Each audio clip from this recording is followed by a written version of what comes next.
Halo adik-adik, kita bertemu lagi. Jadi di sini Ibu akan membahas mengenai komunikasi terapeutik ya. Ibu harapkan kabar kalian baik-baik saja dan tetap jaga kesehatan ya. Tetap patuhi protokol kesehatan tentunya.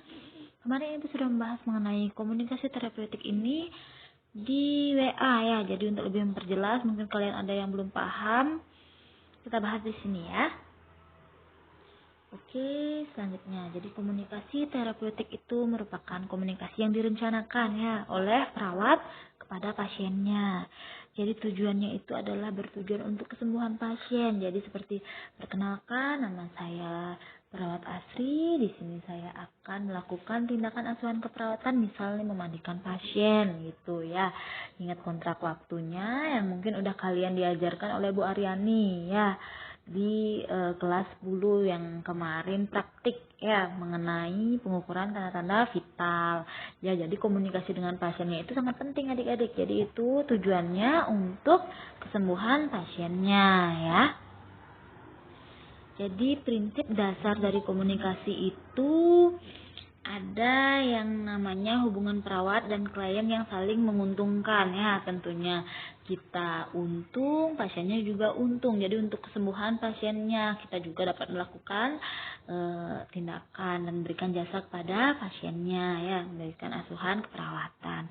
Nah, menghargai keunikan klien, menghargai perbedaan karakter, memahami perasaan dan perilaku klien ya. Jadi setiap orang itu mempunyai keunikan yang berbeda-beda ya, karakter yang berbeda-beda. Jadi gimana kita sebagai perawat harus mampu memahami perasaan dan perilaku klien kita ya. Nah, di sini menjaga harga diri dari klien ya. Jadi kita itu tidak boleh membanding-bandingkan klien ya adik-adik atau pasien. Misalkan si pasien itu ekonominya mungkin rendah gitu, kita harus tetap samakan ya, memberikan pelayanan baik itu kepada pasien yang ekonominya rendah atau yang berkecukupan seperti itu ya. Jadi kita itu harus adil ya adik-adik ya. Yang kedua ada menciptakan tumbuhnya hubungan saling percaya. Jadi kita itu dalam melakukan komunikasi, dalam melakukan asuhan keperawatan, apabila pasiennya ini tidak percaya dengan kita, tentunya tidak ada rasa saling percaya ya. Jadi tujuan untuk kesembuhan pasiennya bisa tidak tercapai adik-adik. Oke, jadi komponen komunikasi terapeutik ada empati. Jadi ada kepercayaan, kejujuran, keterbukaan diri, dan mendengarkan aktif ya. Jadi empati, kita itu harus ikut merasakan apa yang dirasakan pasiennya dulu, baru kita mampu merawat pasiennya ya adik-adik ya. Jadi kita nggak boleh acuh ya. Jadi kita harus memahami dulu perasaan pasiennya, apa yang dirasakan ya, baik itu pikirannya, psikis ataupun fisiknya ya. Nah, kita harus menjalin hubungan saling percaya. Nah, kejujuran juga ya. Jadi pada nanti kalian untuk prainteraksi atau sebelum ketemu pasien kan kalian harus mengecek itu RM-nya ya, rekam medisnya.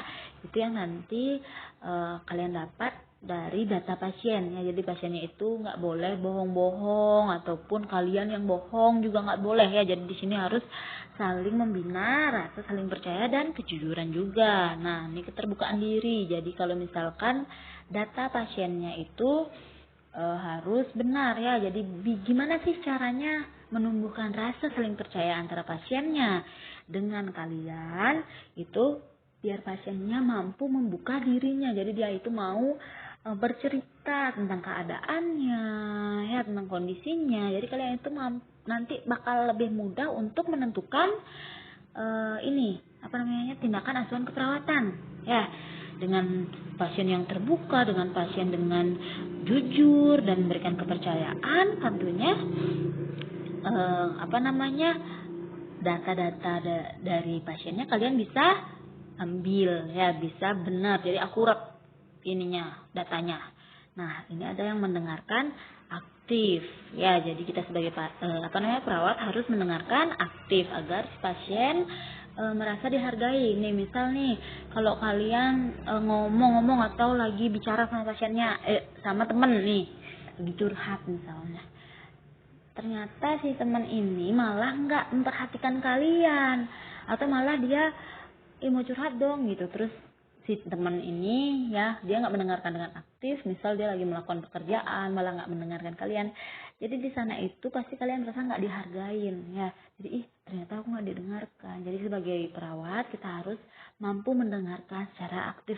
Misal nih melihat matanya atau dengan senyum ya. Jadi melihat matanya sambil tersenyum berarti kita kita mendengarkan dengan aktif si pasien. Jadi si pasien merasa ternyata dia itu peduli dengan saya gitu ya.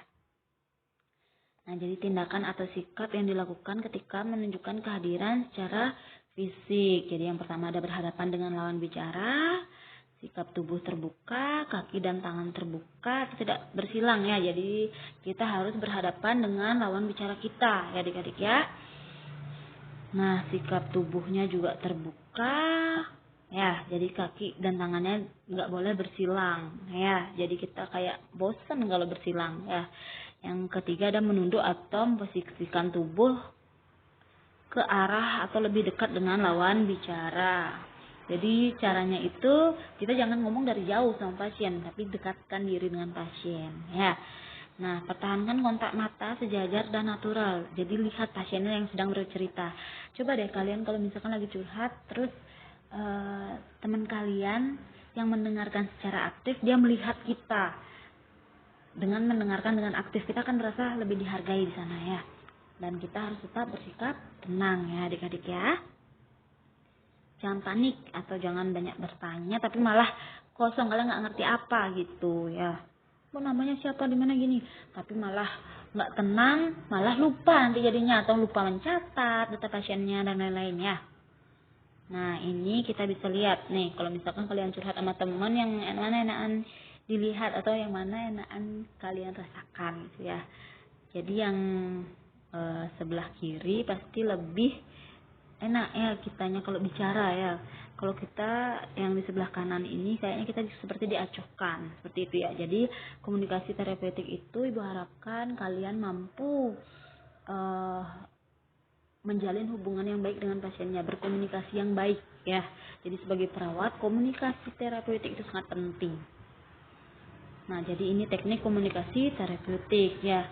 Yang pertama, diam, artinya tenang ya, tidak melakukan pembicaraan selama beberapa detik. Jadi biarkan pasiennya itu yang berbicara. Nah, kita mendengarkan, yaitu proses aktif penerimaan informasi dari pasiennya ya. Nah, terus menghadirkan topik pembicaraan yang umum ya. Jadi dengan menggunakan pertanyaan yang mendorong klien ini untuk berbicara atau memilih topik pembicaraan. Misalkan kita fokuskan ke sakit pasiennya. Kenapa kok bisa sakit? Di mana riwayat sakitnya, Pak? Gimana awalnya? Misal seperti itu. Ya. Nah, terus menspesifikasikan dengan cara membuat pertanyaan yang lebih spesifik atau tentatif. Maksudnya itu kalian lebih spesifik, lebih mengkhusus ya pertanyaan yang kalian ajukan ke pasiennya, biar pasiennya nggak kemana-mana. Misal nih malah curhat kemana-mana, jadi nggak kita mau fokus cari data tentang sakit pasiennya, jadi malah kemana-mana, terus yang beli tanah gini. Nah, misal kayak gitu nih. Jadi kita mau fokus ke masalah keperawatannya ya. Nah, menggunakan pertanyaan terbuka, jadi menanyakan sesuatu yang bersifat luas, yang memberikan klien kesempatan untuk mengeksplorasi atau mengungkapkan klarifikasi atau menggambarkan, membandingkan atau mengilustrasi. Nah, jangan lupa juga kita memberikan sentuhan pada pasien ketika kita berbicara ya. Jadi kalau misalkan kita diberikan sentuhan pasti seneng nih ya. Jadi sambil menyentuh, sambil gini pasiennya, sambil menyentuh pasien ya. Jadi sambil juga kita berbicara, jadi dengan sentuhan pasien itu akan merasa percaya sama kita. Oke, mengecek persepsi atau memvalidasi. Jadi metode yang sama dengan klarifikasi. Jadi setelah kita memberikan informasi juga kepada pasiennya, misalkan tentang pemberian obat, ataupun pasiennya nih memberikan informasi tentang data dirinya, kita klarifikasi lagi apa benar yang sudah kita dengarkan, apa yang sudah kita catat apa benar. Jadi klarifikasi lagi, benar nggak ini ibu namanya misalkan Ibu Made, Ibu tinggal di Denpasar atau di Singaraja, misalkan seperti itu. Di Denpasar, nah ternyata pasiennya ini tidak, saya tinggal di Singaraja. Oh, berarti tadi kalian salah dengar. Ya, jadi klarifikasi lagi. Jadi namanya Ibu Made, Ibu tinggal di Singaraja ya. Ya, seperti itu ya adik-adik ya. Nah, menawarkan diri. Nah, jadi kita menawarkan perhatian sama pasiennya ya. Nah, memberikan informasi ya. Jadi kita memberikan informasi sama pasiennya walaupun nggak diminta nih. Misalkan kita memberikan pemberian obat sama pasiennya yang benar itu kan tulisannya misalkan 3x1. Pasiennya kan 3x1 ya. Jadi kita bilang nih misalkan gini penjelasannya, Bu. Jadi obat ini diminum 3 kali dalam 1 hari ya. 8 jam pertama pada pagi hari, 8 jam kedua pada siang hari, dan 8 jam ketiga pada malam hari. Ya, seperti itu ya adik-adik ya. Oke, menyatakan kembali dan menyimpulkan. Jadi kesimpulan. Jadi kayak misalkan kalian belanja di restoran, jadi pasti disimpulkan, saya ulangi lagi seperti itu. Ya, tapi kita juga diperawat seperti itu. Jadi menyatakan kembali dan menyimpulkan kembali kata-kata dari atau data dari si pasien. Nah, tadi juga Ibu sudah memberitahu mengenai klarifikasi atau refleksi. Ini refleksi apa? Mengembalikan ide, perasaan, pertanyaan klien untuk memungkinkan eksplorasi ide dan perasaan terhadap situasi. Oke, tadi sudah juga. Nah, udah. Jadi tahapan komunikasi terapeutik. Nah, ini yang penting sekali ya dalam komunikasi terapeutik. Ada prainteraksi, orientasi, tahap kerja, dan terminasi. Jadi apa itu tahap prainteraksi? Yang pertama ada tahap pertama ketemunya pasien. Jadi ini itu tahap sebelum dilakukannya wawancara ya.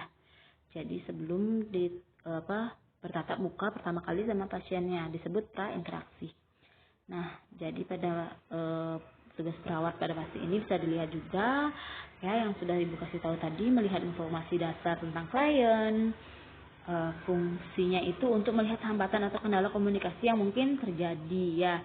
Jadi hambatan atau kendala komunikasi yang terjadi ini ya dapat menjadi masalah potensial. Jadi dapat dibaca juga di sini kita harus dapat prediksi berdasarkan kendala dan hambatan komunikasi yang mungkin terjadi ya. Misalnya pasiennya kurang mendengar. Nah, gimana cara kita sebagai perawat untuk mengatasi masalah tersebut, misal seperti itu. Nah, defisit bahasa, misalkan berbeda bahasa ya. Jadi kita sebagai perawat menggunakan bahasa Indonesia yang baik dan benar, dan menggunakan bahasa Bali nih. Kalau misalnya nanti biar pasiennya itu tetap mengerti ya. Defisit sensorik ya, misalkan pasiennya itu kurang mendengar, jadi kalian juga bisa bertanya langsung sama pasiennya ataupun keluarganya. Nah, gangguan kognitif atau gangguan struktural misal di tenggorokan ya, bisa juga kalian langsung bertanya sama sama keluarganya.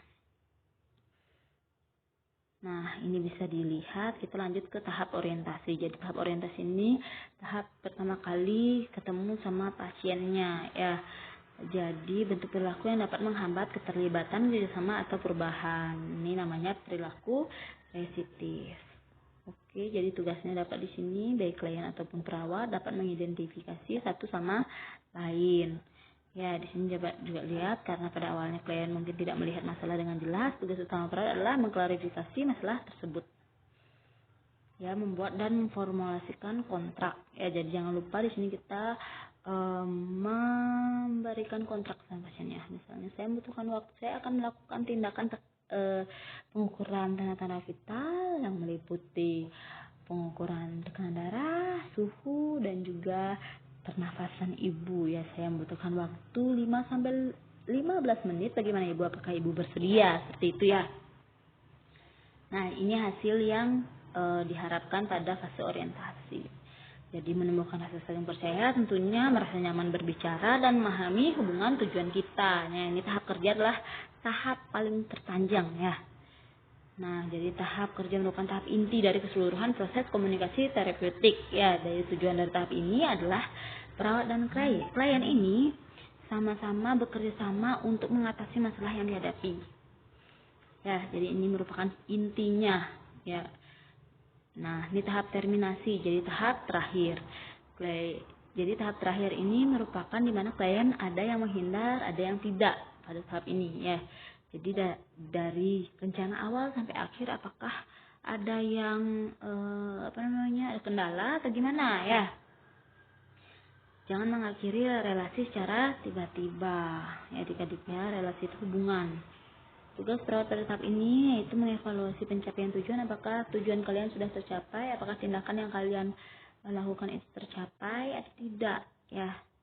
Apa menyepakati tidak lanjut terhadap interaksi yang telah dilakukan, apakah akan diberikan evaluasi lanjutan ya, misalkan saya akan datang lagi ke sini untuk mengecek tensi, suhu dan pernapasan ibu besok pagi, misalkan seperti itu ya.